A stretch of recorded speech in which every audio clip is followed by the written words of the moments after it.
नमः शिवाय। शिव जी सदा सहाय। ओम नमः शिवाय। गुरु जी सदा सहाय। जय गुरु जी। शुक्राना गुरु जी। संगत जी गुरु जी का अनंतम अनंतम शुक्राना, लख लख बार शुक्राना। प्यारे प्यारे दरबार के दर्शन कर लो संगत जी गुरु जी के। इतने प्यारे दर्शन संगत जी गुरु जी देते हैं। और गुरु जी संगत जी कहते हैं कि जब हमें इंसान का जन्म मिला ना, तो हमें यह सिद्ध करना होता है कि हम इसके लायक हैं, और हमें यह भी बताना होता है कि हम इसको अच्छे से जी रहे हैं, आपका शुक्राना कर रहे हैं। संगत जी परमात्मा ने इंसान को क्यों बनाया? ताकि वो पूजा करे, गुरु का सिमरन करे, परमात्मा का शुक्राना करे कि परमात्मा तुम्हारा बहुत बहुत शुक्राना कि मुझे इंसान बनाया और इस जीवन में कुछ करने के लिए भेजा। वरना संगत जी देखो, परमात्मा अगर चाहते तो हमें पशु भी बना देते, जिनका कोई लक्ष्य नहीं होता, जिनमें कुछ नहीं होता, जो सिर्फ एक वो अपना पेट भरना जानते हैं, कैसे भी भरे, चाहे वो किसी को मार कर। लेकिन इंसान भी तो मांस मच्छी खाता है, वो भी अब आप कहोगे कि ये भी तो इंसान भी तो फिर जानवर के बराबर है। नहीं संगत जी, ऐसा कुछ नहीं होता। सबका धर्म अलग अलग होता है, सब अपने अपने धर्म के अकॉर्डिंग चलते हैं, लेकिन गुरु का जो धर्म होता है ना, वो एक होता है। इस गुरु के धर्म में कोई पाबंदी नहीं होती है। गुरु सबको श्रेष्ठ बनाता है, लेकिन श्रेष्ठ वही बनता है जो गुरु पे विश्वास करता है, जो एक गुरु को मान के चलता है। संगत जी देखो, जीवन है, हमारा जीवन है मैं जब अपने 11th-12th में पढ़ रहा था, तो फिजिक्स वाले हमारे टीचर थे, उन्होंने बताया था या तो आप मेरे अकॉर्डिंग फिजिक्स सीख लेना, या आप किसी और के टीचर के पास जाके सीख लेना। अगर आप अपना ट्यूशन भी लगवाओगे ना, तो या तो आप फिर उसके अकॉर्डिंग चलना या फिर मेरे अकॉर्डिंग चलना। फिजिक्स आप जब ही सीख पाओगे जब आप सिर्फ एक ही ज्ञान को निरंतर करोगे। अब ग्रेविटी को हम 3 तरह से भी देख सकते हैं। कोई सेब का एग्जाम्पल लेके बताएगा, तो कोई बनाना का लेके बताएगा, तो कोई पत्थर का लेके बताएगा, तो कोई ह्यूमन बॉडी का लेके बताएगा। अब हम पे निर्भर करता है हम किसका सीखना चाहते हैं, हम किस गुरु का सीखना चाहते हैं, हमें कौन अच्छा लगता है। तो इसी तरह संगत जी अपने जीवन में एक गुरु मानो। हमारे गुरु जी से प्यारे और कोई नहीं हो सकते। इन गुरु का हाथ पकड़ लो, ये आपको जीवन की शैली से आपको पार कर देंगे, आपको सारे बुरे कर्मों से मुक्त कर देंगे, आपको हर उस चीज़ से मुक्त कर देंगे जिस चीज़ से आपको पीड़ा होगी, आपको सिर्फ सुख मिलेगा। तो पाठ को अंत तक जरूर सुनिए और पाठ में बनी हाजिरी लगाए। ओम नमः शिवाय। शिव जी सदा सहाय। ओम नमः शिवाय। गुरु जी सदा सहाय। जय गुरु जी। जय गुरु जी। संन्यास ग्रहण की शास्त्रीय विधि: गणपति पूजन, होम तत्व शुद्धि, सावित्री प्रवेश, सर्व संन्यास और दंड धारण आदि का प्रकार। सकंद कहते हैं कि वामदेव तदंतर मध्याह्न काल में स्नान करके साधक अपने मन को वश में रखते हुए गंध पुष्प और अक्षत आदि पूजा द्रव्यों को ले आए और नैनृत्य कोण में देव पूजित विघ्नराज गणेश की पूजा करें। गणानाम तवा इत्यादि मंत्र से विधि पूर्वक गणेश जी का आह्वान करें। आह्वान के पश्चात उनके स्वरूप का इस प्रकार ध्यान करना चाहिए: उनकी अंग कांति लाल है, शरीर विशाल है, सब प्रकार के आभूषण उनकी शोभा बढ़ा रहे हैं। उन्होंने अपने कर कमलों में कर्मशय, पाश, अंकुश, अक्षमाला तथा वर नामक मुद्राएं धारण कर रखी हैं। इस प्रकार आह्वान और ध्यान करने के पश्चात शंभु पुत्र गजानन की पूजा करके खीर, पुआ, नारियल और गुड़ आदि का उत्तम नैवेद्य निवेदन करें। तत्पश्चात तांबूल आदि देव ने संतुष्ट करके नमस्कार करें और अपने अभिष्ट कार्य की निर्विघ्न पूर्ति के लिए प्रार्थना करें। तदंतर अपने गुह्य सूत्र में बताई हुई विधि के अनुसार उपास अग्नि में आभज्य भागान हवन करके अग्नि देवता संबंधी यज्ञ विषयक स्थाली पाक होम करना चाहिए। इसके बाद भूस्वाहा इस मंत्र से पूर्ण आहुति होम करके हवन का कार्य समाप्त करें।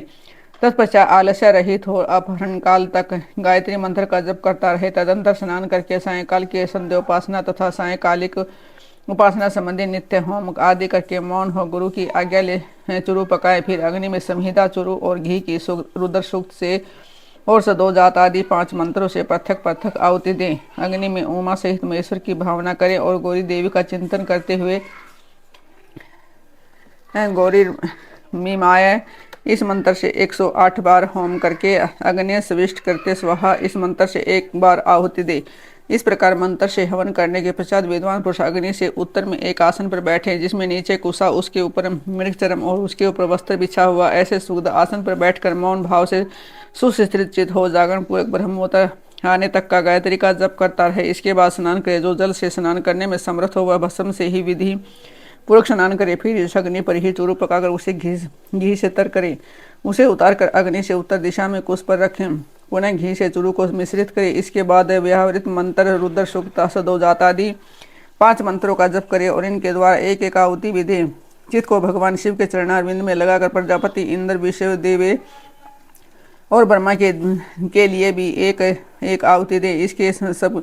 इन सब के नाम आदि में ओम और अंत में नमः शिवाय जोड़कर चतुर्यंत्र उच्चारण करें। तो यथा ओम प्रजापते नमः स्वाहा इत्यादि तत्पश्चात पुण्यवाह वाचन कराकर अग्नि स्वाहा इस मंत्र से अग्नि के मुख में आहुति देने तक का कार्य संपन्न करे। फिर प्राणाय स्वाहा इत्यादि 5 मंत्रों द्वारा धृत सहित शुरू की आहुति दे। इसके बाद अग्नि स्विष्ट कृते स्वाहा बोलकर एक आहुति और दे। तदंतर फिर रुद्र सूक्त तथा ईशान आदि 5 मंत्रों का जप करें। महेश आदि चतुर्वेह मंत्रों का भी पाठ करें। इस प्रकार तंत्र होम करके अपनी गुह्य शाखा में बताई हुई पद्धति के अनुसार उन देवताओं के उद्देश्य से बुद्धिमान पुरुष सांग होम करे। इस तरह जो अग्निमुख आदि कर्म तंत्र को प्रवर्तित किया गया है उनका निर्वाह करके विरजा होम करें। 26 तत्व रूप इस शरीर में छिपे हुए तत्व समुदाय की शुद्धि के लिए विरजा होम करना चाहिए। उस समय यह कहें कि मेरे शरीर में जो ये तत्व हैं इन सब की शुद्धि हो। उस प्रसंग में आत्म तत्व की शुद्धि के लिए अरुण केतु के मंत्रों का पाठ करते हैं। पृथ्वी आदि तत्व से लेकर पुरुष तत्व पर्यंत क्रमशः सभी तत्वों की शुद्धि के निमित्त धृत युक्त चक्रचूरू का होम करे। शिव के चरणारविंदों का चिंतन करते हुए मौन रहें। पृथ्वी जल तेज वायु और आकाश ये पृथ्वी व्याधि पंचक कहलाते हैं। शब्द स्पर्श रूप रस और गंध ये शब्दादि पंचक हैं। वाक पाणी पाद वायु तथा उपस्थ ये वांग आदि पंचक हैं। अक्षोत्तर नेत्र नासिका रसना और तवक ये अक्षोत्तर आदि पंचक हैं। सिर पार्श्व पृष्ठ और उदर ये 4 हैं। इनमें भी जंगा को भी जोड़ ले। फिर तवक आदि 7 धातुएं हैं। प्राण अपान आदि 5 वायुओं को प्राणादि पंचक कहा गया है।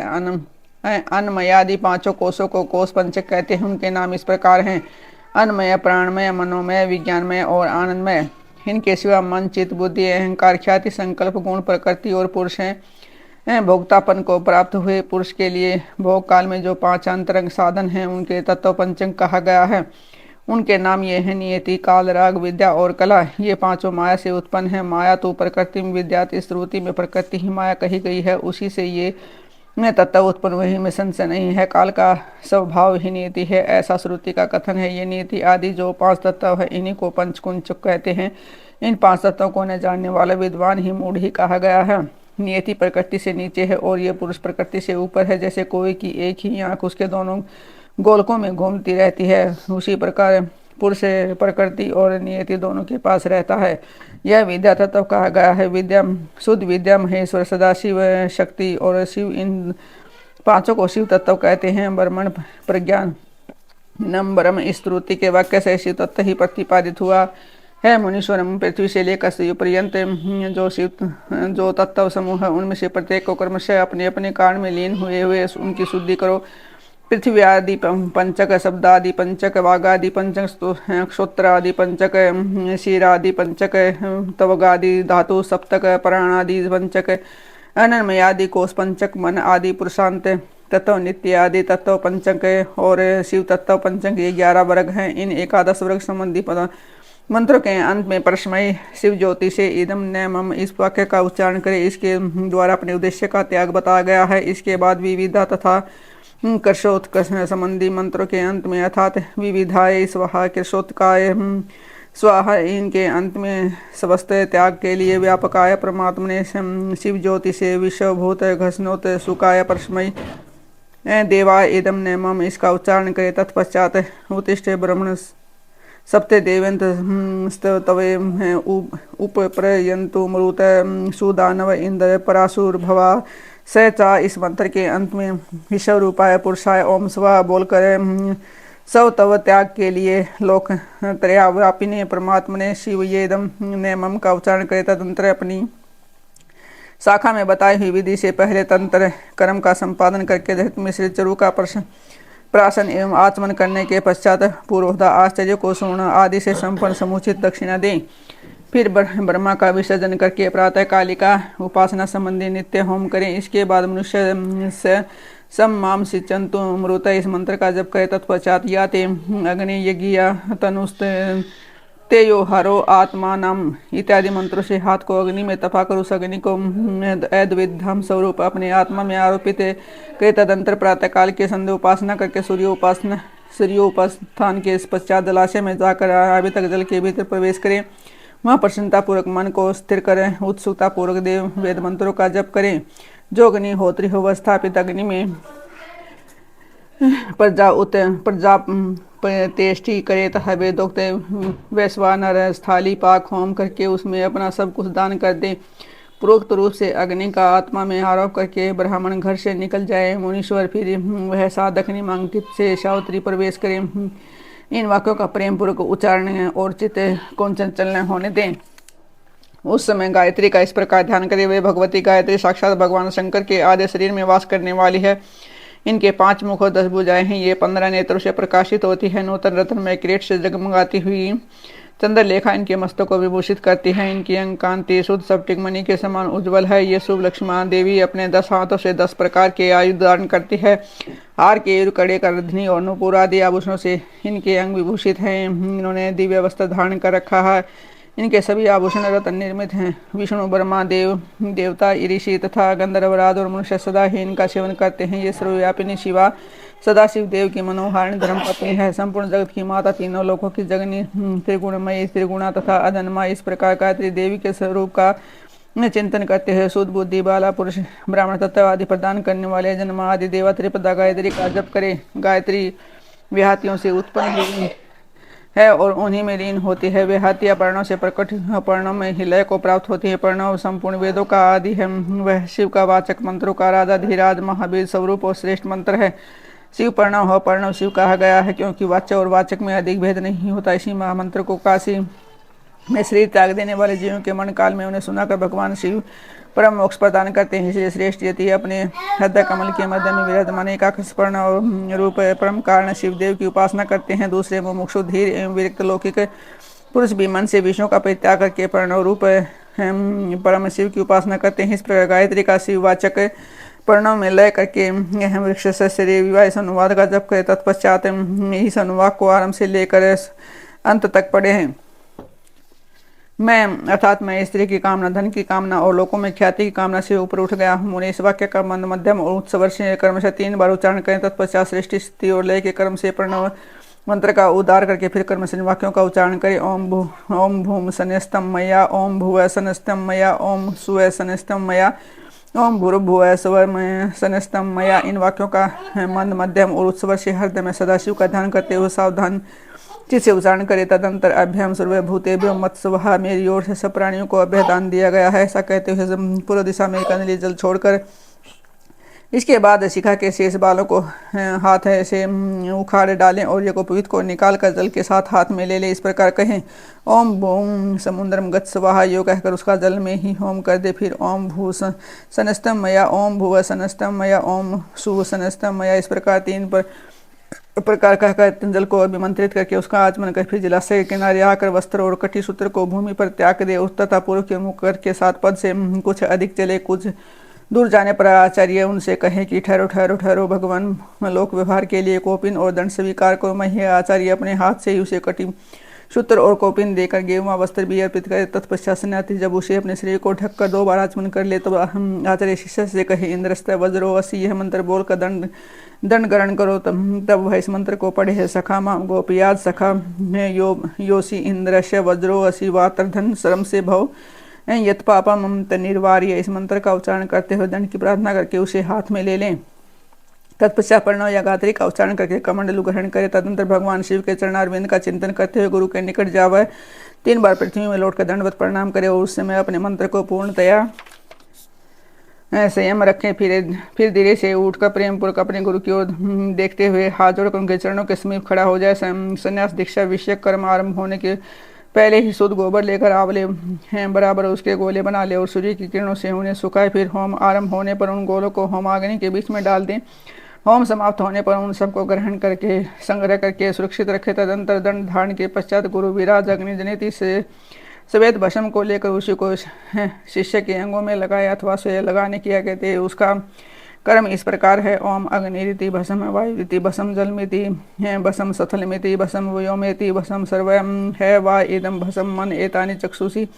इस मंत्र से भस्म को अभिमंत्रित। तदंतर ईशान आदि 5 मंत्रों द्वारा भस्म का शिष्य के अंगों से स्पर्श कराकर उसे मस्तक से लेकर पैरों तक सर्वांग में लगाने के लिए दें।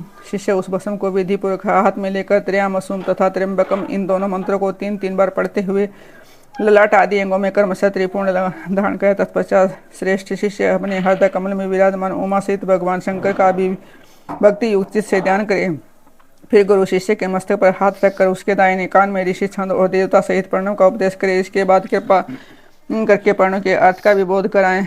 श्रेष्ठ गुरु को चाहिए कि प्रणव के 6 प्रकार के अर्थ का ज्ञान कराते हुए उसके 12 वेदों का उपदेश है। तत्पश्चात शिष्य दंड की बात पृथ्वी पर पड़कर गुरु को साष्टांग प्रणाम करे और सदा उनके अधीन रहे। उनकी आज्ञा के बिना कोई दूसरा कार्य न करे। गुरु की आज्ञा से शिष्य वेदांत के तात्पर्य के अनुसार सगुण निर्गुण भेद से शिव के ज्ञान में तत्पर रहे। गुरु अपने उसी शिष्य के द्वारा श्रवण मनन और निधि आसन पूर्वक जप के अंत में प्रातःकालिक आदि नियमों का अनुष्ठान करवाए। कैलाश प्रस्तर नामक मंडल में शिव के द्वारा प्रतिपादित मार्ग के अनुसार शिष्य वहीं रहकर शिव पूजन करे। यदि गुरु के आदेश के अनुसार वह प्रतिदिन वहीं रहकर मंगलमय देवता शिव की पूजा करने में असमर्थ हो तो उनसे अर्घा सहित स्फटिकमय शिवलिंग ग्रहण कर ले और कहीं भी रहकर नित्य उसका पूजन किया करे। वह गुरु के निकट शपथ खाते हुए इस तरह प्रतिज्ञा करे, मेरे प्राण चले जाएं ये अच्छा है, मेरा सिर काट लिया जाए यह भी अच्छा, परंतु मैं भगवान त्रिलोचन की पूजा किए बिना कदापि भोजन नहीं कर सकता। ऐसा कहकर सुदृढ़ चित्त वाला शिष्य मन में शिव की भक्ति लिए गुरु के निकट 3 बार शपथ खाए और तभी से मन में उत्साह रखकर उत्तम भक्ति भाव से पंचावरण पूजन की पद्धति के अनुसार प्रतिदिन महादेव की पूजा करें।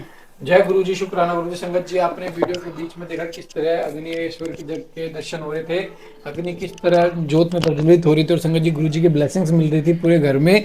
तो संगत जी गुरु जी की ब्लेसिंग्स आपको भी मिलेगी, बस आपको शर्त क्या है, पाठ को एंड तक सुनना पड़ेगा और पाठ को एंड तक सुन के सबको ब्लेसिंग्स देनी पड़ेगी, क्योंकि गुरु जी ब्लेस जब भी करते थे। तो आप पाठ को एंड तक सुनकर प्यारा सा कमेंट करोगे, जय गुरु जी, शुक्राना गुरु जी, ओम नमः शिवाय शिव जी सदा सहाय, ओम नमः शिवाय गुरु जी सदा सहाय, जय गुरु जी।